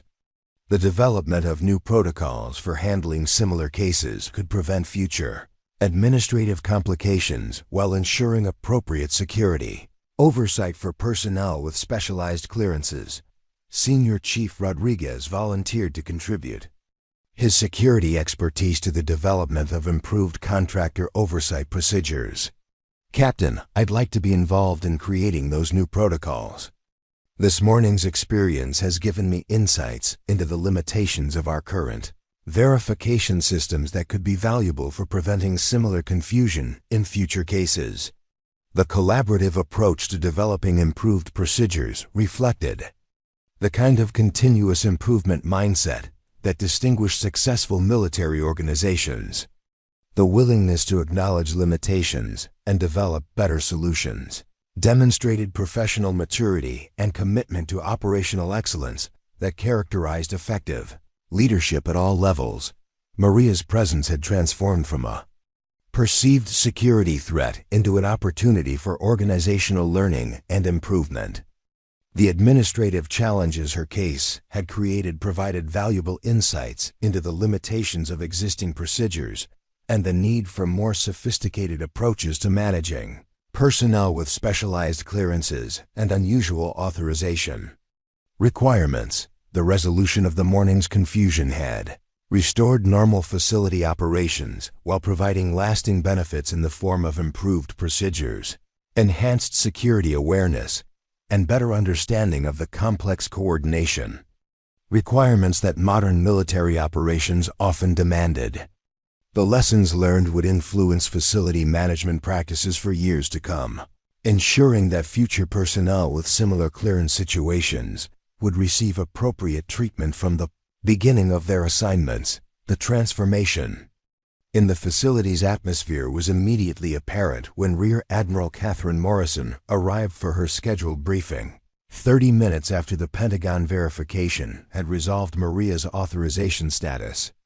Morrison commanded the Atlantic Fleet's Intelligence Operations Division, and her presence at Naval Station Norfolk indicated discussions of strategic importance that could influence naval operations across multiple theater commands. Admiral Morrison's entrance into the facility created the kind of heightened attention that flag officer visits always generated.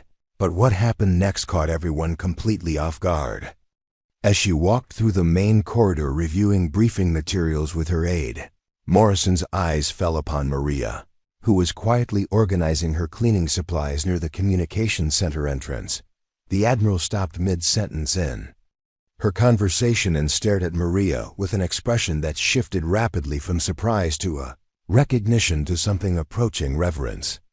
The aide beside her noticed the sudden change in Morrison's demeanor and followed her gaze toward the woman in the gray cleaning uniform who had been the center of the morning's administrative confusion. "My God," Admiral Morrison said quietly, her voice carrying a mixture of disbelief and profound respect. "Maria Santos, I never thought I'd see you again." The words carried across the corridor with the kind of authority that made every naval officer within hearing distance snap to attention, not because of Morrison's rank, but because of the unmistakable tone of recognition and honor that characterized her statement. The Admiral was clearly addressing Maria as someone whose identity carried significance that exceeded anything the facility's personnel had imagined. Maria looked up from her equipment with the same calm professionalism she had displayed throughout the morning, but for the first time since arriving at the facility, her expression showed genuine warmth as she recognized Admiral Morrison. "Admiral, it's good to see you again. Though I have to say, the circumstances are quite different from our last meeting." The exchange between the two women created a moment of profound silence among the assembled naval personnel, who found themselves witnessing something that challenged every assumption they had made about Maria's background and significance. The respectful familiarity between a rear admiral and someone they had been treating as a routine contractor suggested relationships and history that existed at levels they were only beginning to comprehend. Admiral Morrison approached Maria with the kind of bearing that suggested she was greeting someone whose contributions to naval operations warranted the highest levels of respect and recognition. Different circumstances indeed. Though I have to admit, this explains some of the communication I've been receiving from Pentagon security about verification procedures at this facility. The Admiral's comment indicated that Maria's presence and the morning's administrative complications had generated attention at levels that extended beyond facility management into the broader naval command structure. The implications of flag officer awareness of contractor verification issues suggested significance that exceeded routine administrative matters. Captain Hayes found himself in the unprecedented position of introducing personnel to an admiral who clearly already knew Maria better than anyone at his facility did. "Admiral Morrison, we've just completed verification procedures for Ms. Santos's Special Access Program clearances. There were some initial administrative complications, but the Pentagon has confirmed her authorization for facility access." Morrison's response to Hayes's explanation revealed information that would fundamentally change how everyone understood Maria's presence and background. Captain Maria Santos isn't just cleared for special access programs. She's one of the most decorated intelligence operatives in naval history. Her service record includes operations that shaped American naval strategy for the past 2 decades. The revelation sent shockwaves through the assembled personnel who had spent the morning questioning Maria's qualifications to clean their facility. The discovery that she possessed one of the most distinguished service records in naval intelligence transformed their understanding of who they had been dealing with and the magnitude of their earlier misjudgments. Senior Chief Rodriguez felt his face flush with embarrassment as he realized the full extent of his morning's behavior towards someone whose achievements apparently exceeded anything he could hope to accomplish in his own career. "Admiral, I need to apologize for any disrespect shown to Ms. Santos during our verification procedures. We weren't aware of her background or service record." Admiral Morrison's response demonstrated the kind of leadership that focused on operational lessons rather than individual blame for honest mistakes made with incomplete information. Senior Chief, security consciousness is never inappropriate. However, this situation highlights the importance of understanding that exceptional personnel often come in unexpected packages. The Admiral's comment carried implications that extended beyond the immediate situation to broader questions about how military personnel assessed capability and made assumptions based on appearance rather than demonstrated competence. The lessons of the morning were becoming clear to everyone who had participated in questioning Maria's authorization and qualifications. Commander Mitchell approached Admiral Morrison with questions about the operational implications of having such a distinguished intelligence operative working within their facility. Admiral, should we be implementing special security protocols or providing additional support for Ms. Santos's activities here?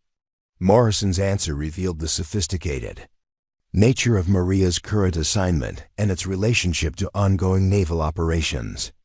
Commander, Maria's work here involves assessment and evaluation activities that are critical to maintaining the security and effectiveness of naval intelligence operations. Her presence indicates the importance that higher command places on this facility's role in fleet operations. The explanation provided context for Maria's cleaning contractor cover and the specialized equipment she carried. What had appeared to be routine facility maintenance was revealed to be sophisticated intelligence assessment activities conducted under operational security protocols that concealed their true purpose from personnel who didn't have need to know access to the mission details. Lieutenant Commander Patterson found himself reassessing every interaction he had observed between Maria and the facility's classified systems throughout the morning. Admiral, the technical knowledge Ms. Santos demonstrated around our electronic equipment now makes much more sense. I was puzzled by her familiarity with classified system maintenance procedures. Admiral Morrison nodded in acknowledgement of Patterson's observation while providing additional insight into Maria's technical expertise. Lieutenant Commander Maria has probably forgotten more about naval intelligence systems than most specialists ever learn. Her contributions to the development of current communication and analysis capabilities are classified, but they've been fundamental to our technological advancement. The revelation about Maria's role in developing naval intelligence capabilities explained her familiarity with the facility's most sophisticated equipment and her apparent expertise in handling classified systems.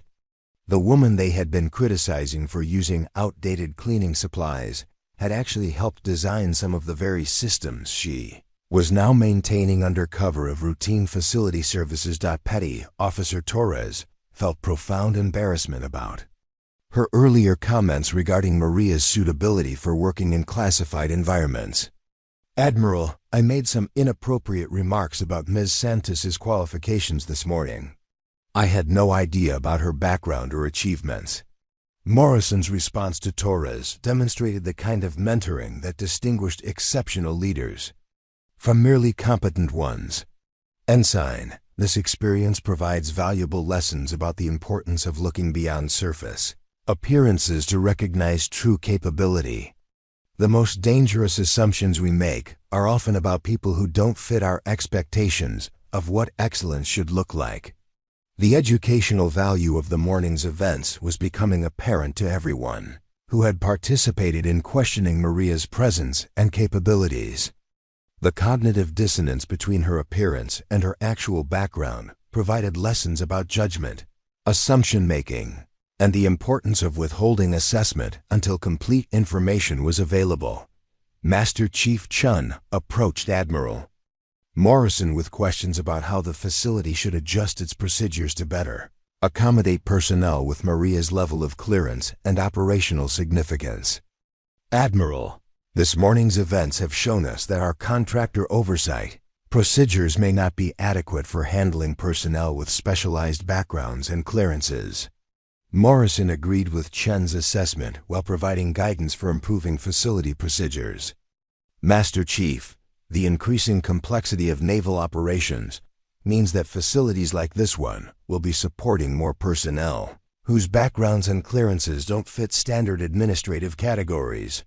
flexibility, and rapid verification. Capabilities will become increasingly important. The discussion between Morrison and Chun highlighted broader trends in military operations that were placing new demands on facility management and security procedures. The integration of personnel from multiple agencies and programs required administrative adaptability that exceeded traditional military organizational structures. The facility's communication systems began receiving priority messages from fleet commands whose operations were apparently connected to Maria's assessment activities. The sudden increase in high-level communication traffic indicated that her work had implications extending far beyond routine facility maintenance into ongoing naval operations of strategic importance. Captain Hayes realized that Maria's presence represented a level of operational significance that exceeded his initial understanding of her assignment. "Admiral, are there specific operational requirements or support needs that we should be providing for Ms. Santos's mission here?" Morrison's response indicated the critical nature of Maria's current work and its relationship to broader naval security concerns. Captain Maria's assessment activities are providing information that influences strategic planning at the highest levels of naval command. Ensuring she has unrestricted access and appropriate support for her mission is a matter of fleet operational security. The elevation of Maria's work from routine contractor services to fleet-level operational significance required immediate adjustments to facility procedures and personnel attitudes. The woman who had been treated as an administrative inconvenience was revealed to be conducting activities that influenced strategic decisions affecting the entire Atlantic Fleet. Senior Chief Rodriguez volunteered to personally ensure that Maria received whatever support her mission required. "Admiral, I'd like to take personal responsibility for ensuring Ms. Santos has everything she needs to complete her assignment effectively. This morning's confusion won't be repeated." The offer of personal support from Rodriguez represented more than professional courtesy. It demonstrated the kind of adaptive leadership that acknowledged mistakes while focusing on operational requirements. His willingness to take responsibility for ensuring Maria's mission success reflected the military values of accountability and mission accomplishment that distinguished exceptional personnel. The transformation of Maria from perceived security risk to recognized intelligence asset had profound implications for facility operations and personnel development. The lessons learned about assumption-making, verification procedures, and the importance of recognizing excellence regardless of its packaging would influence how the facility's personnel approached similar situations in the future. Admiral Morrison's presence had not only resolved questions about Maria's background, but had also provided a masterclass in leadership, recognition of merit, and the importance of looking beyond surface appearances to identify true capability and contribution to naval operations. The revelation of Maria's true identity and distinguished service record created ripple effects throughout Naval Station Norfolk that extended far beyond the immediate resolution of the morning's administrative confusion. Within hours of Admiral Morrison's recognition, word had spread through the facility's communication networks that one of naval intelligence's most legendary operatives had been working among them under the cover of routine facility maintenance. The transformation in how personnel interacted with Maria was immediate and comprehensive. Officers who had questioned her presence now approached with the kind of respectful deference typically reserved for flag officers and distinguished veterans, whose contributions to naval operations had achieved legendary status within the intelligence community. The woman they had dismissed as an unqualified contractor was revealed to be someone whose operational achievements had influenced American naval strategy for decades. Commander Mitchell found herself reassessing not just Maria's situation, but the broader implications of the morning's events for her own leadership development and approach to personnel evaluation. The experience of misjudging someone so completely based on surface appearances provided lessons that would influence her decision-making processes throughout the remainder of her naval career. "Miss Santos," Mitchell said, approaching Maria with genuine humility, "I owe you a profound apology for the treatment you received this morning. My failure to look beyond surface appearances to recognize your qualifications represents exactly the kind of leadership failure that I've been trained to avoid." Maria's response demonstrated the professional grace that had characterized her behavior throughout the morning's difficulties. Rather than expressing resentment or satisfaction at the vindication her true identity provided, she focused on the educational value of the experience for military personnel who would face similar challenges in their future assignments. "Commander, your security consciousness and attention to proper procedures were exactly what should be expected from competent facility management," Maria replied. "The confusion this morning resulted from administrative gaps rather than leadership failures. The important thing is that everyone learned something valuable about the complexity of modern naval operations." The generosity of Maria's response, particularly given the disrespectful treatment she had received, provided a masterclass in professional behavior that impressed everyone who witnessed it. Her willingness to focus on positive lessons rather than personal grievances demonstrated the kind of character that explained her success in the most demanding intelligence operations. Staff Sergeant Rodriguez underwent a personal transformation that extended beyond professional embarrassment to fundamental changes in his approach to evaluating people and situations. The experience of being so completely wrong about someone's capabilities and background forced him to confront assumptions and biases that he hadn't even realized he possessed. "Ma'am," Rodriguez said, his voice carrying genuine remorse, "I need to acknowledge that my behavior this morning was not just disrespectful to you personally, but represented a failure to live up to the Marine Corps' values of honor and respect that define who we're supposed to be as military professionals." Maria's acceptance of Rodriguez's apology came with guidance that would influence his development as a leader and mentor for junior personnel throughout his remaining years of service. "Staff Sergeant, the assumptions you made were based on incomplete information and reasonable expectations. The valuable lesson here is about the importance of withholding judgment until all facts are available." The educational impact of Maria's presence extended throughout the facility as personnel at all levels absorbed lessons about assumption making, recognition of merit, and the danger of judging capability based on appearance rather than demonstrated competence. The story of the morning's events became part of the facility's informal training curriculum, told and retold as an example of why military professionals needed to maintain open minds when evaluating others. Lieutenant Commander Patterson found that his interaction with Maria had provided insights that enhanced his understanding of both technical systems and personnel evaluation. The revelation that she had contributed to the development of many of the electronic systems he specialized in maintaining gave him new appreciation for the complexity and sophistication of naval intelligence capabilities. "Ms. Santos," Patterson said, "I'd be honored if you'd be willing to share some insights about the systems you helped develop.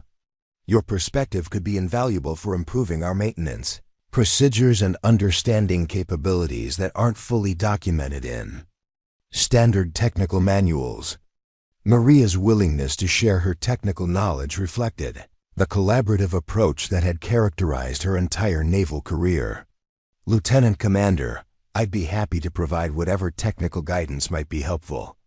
Understanding the operational requirements these systems were designed to meet can significantly improve maintenance effectiveness and system reliability." The technical mentoring that Maria provided to Patterson and other facility personnel became one of the lasting benefits of her assignment. Her insights into system design philosophy and operational requirements helped facility technicians optimize performance and reliability in ways that standard training programs couldn't provide. Master Chief Chun implemented immediate changes to facility procedures based on lessons learned from the morning's verification difficulties. The administrative gaps that had created confusion about Maria's authorization status were addressed through new protocols for handling personnel with specialized clearances and unusual authorization procedures. Ms. Santos, Chun said, "Your case has highlighted deficiencies in our contractor oversight procedures that needed to be addressed. We're implementing new verification protocols that should prevent similar confusion for future personnel with specialized clearances." The procedural improvements that resulted from Maria's case extended beyond Naval Station Norfolk to other facilities throughout the fleet command structure. The lessons learned about handling personnel with Special Access Program clearances were incorporated into training programs and administrative procedures that improved coordination between conventional military units and specialized intelligence operations. Ensign Torres found that her interaction with Maria had provided career guidance and mentorship that would influence her professional development for years to come. The example of quiet professionalism and grace under pressure that Maria had demonstrated became a model for how Torres approached her own leadership challenges. "Ms. Santos," Torres said, "the way you handled this morning's situation with such professionalism and dignity has given me insights into the kind of leader I want to become. Your example of responding to disrespect with education rather than anger is something I'll remember throughout my career." Maria's response to Torres reflected her understanding of the importance of mentoring young officers and helping them develop the character traits that would serve them well in increasingly complex operational environments. Ensign, the most important leadership quality you can develop is the ability to see beyond surface appearances to recognize the potential and capability that exists in everyone you work with. The mentoring relationship that developed between Maria and Torres became one of many examples of how her presence at the facility created lasting benefits that extended far beyond the immediate resolution of administrative confusion. Her willingness to share experience and provide guidance demonstrated the kind of professional generosity that characterized exceptional leaders. Admiral Morrison used Maria's case as the foundation for a facility-wide professional development session that addressed broader issues of assumption-making, bias recognition, and the importance of maintaining open minds when evaluating personnel. The educational program that resulted became a model for similar training throughout the Atlantic Fleet. "The lesson of this morning's events," Morrison told the assembled facility personnel, "is that excellence often comes in unexpected packages. The most dangerous assumptions we make are those that prevent us from recognizing capability and contribution when they don't match our preconceptions." The Admiral's emphasis on the educational value of Maria's case helped transform what could have been a source of embarrassment for facility personnel into a valuable learning experience that enhanced their professional development and improved their effectiveness as military leaders. Captain Hayes implemented comprehensive changes to facility operations based on the insights that Maria's case had provided about the complexity of modern naval operations and the need for greater administrative flexibility when dealing with personnel from multiple agencies and programs. The organizational changes that resulted from the morning's events included improved communication procedures with Pentagon security offices, enhanced training for personnel who handled contractor oversight, and new protocols for rapid verification of specialized clearances that couldn't be confirmed through standard administrative channels. Maria's assignment at Naval Station Norfolk continued for several more weeks, during which time she provided technical guidance, operational insights, and professional mentoring that enhanced the facility's capabilities and personnel development. Her presence became a source of pride for facility personnel, who had learned to recognize and appreciate the expertise she brought to their operations. The impact of her visit extended far beyond the immediate technical and administrative improvements she facilitated. The lessons about assumption-making, professional grace, and the importance of looking beyond surface appearances became part of the facility's culture and were passed on to new personnel through informal mentoring and formal training programs. 6 Months after Maria's assignment at Naval Station Norfolk, the facility received recognition from Fleet Command for improvements in operational effectiveness and personnel development that were directly attributed to the lessons learned during her visit. The administrative confusion that had initially created problems had ultimately resulted in organizational improvements that enhanced the facility's contribution to naval operations. The story of Maria Santos and the morning when a cleaning lady was revealed to be one of Naval Intelligence's most distinguished operatives became part of Navy folklore, told and retold throughout the fleet as an example of the importance of recognizing excellence regardless of how it was packaged. The lessons of that morning influenced personnel evaluation procedures, leadership development programs, and the approach that naval professionals took to assessing capability and potential. Years later, many of the personnel who had witnessed Maria's revelation credited the experience with transforming their own leadership styles and improving their ability to recognize and develop talent among the personnel they supervised. The woman who had appeared to be so out of place had ultimately taught them valuable lessons about looking beyond appearances to find the extraordinary capabilities that often existed in the most unexpected places. The legacy of Maria's visit to Naval Station Norfolk lived on in improved procedures, enhanced professional development, and a culture that valued substance over style, competence over appearances, and the kind of quiet professionalism that achieved exceptional results without seeking recognition or praise. Her example became a permanent part of how the facility approached personnel evaluation and development, ensuring that future generations of naval professionals would benefit from the lessons she had taught through her grace, competence, and unwavering commitment to mission accomplishment. 2 years later, Naval Station Norfolk established the Santos Excellence in Service Award, recognizing personnel who demonstrated exceptional capability while working quietly behind the scenes. Maria stood before an audience of 300 naval officers at the inaugural ceremony, her cleaning cart displayed in a place of honor, beside the most advanced intelligence equipment in the American arsenal. The same personnel who had once questioned her presence now studied her methods with reverence, understanding that true excellence transcended job titles and organizational charts.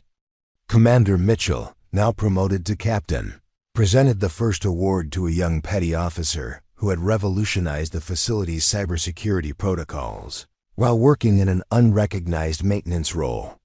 This award represents something fundamental about naval service, Maria told the assembled crowd, her voice carrying across the silent auditorium.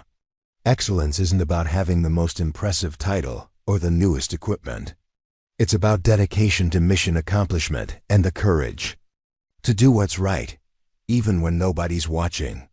Staff Sergeant Rodriguez, now an instructor himself, sat in the front row with tears in his eyes. The woman who had taught him humility through her grace had become his model for recognizing potential in every person he encountered, regardless of their appearance or assigned duties. Maria's legacy lived on not just in Navy doctrine, but in a fundamental shift in how military professionals evaluated capability and character. Her single morning at Norfolk had shattered dangerous assumptions that could blind even experienced leaders to excellence hiding in plain sight. What an incredible story of hidden strength and quiet dignity. Have you ever been underestimated because of your appearance or role? Share your experiences in the comments below. We'd love to hear how you proved the doubters wrong. If this inspiring tale of recognizing true worth touched your heart, smash that subscribe button and hit the notification bell so you never miss our amazing stories of ordinary people doing extraordinary things. What story should we tell next? Let us know in the comments.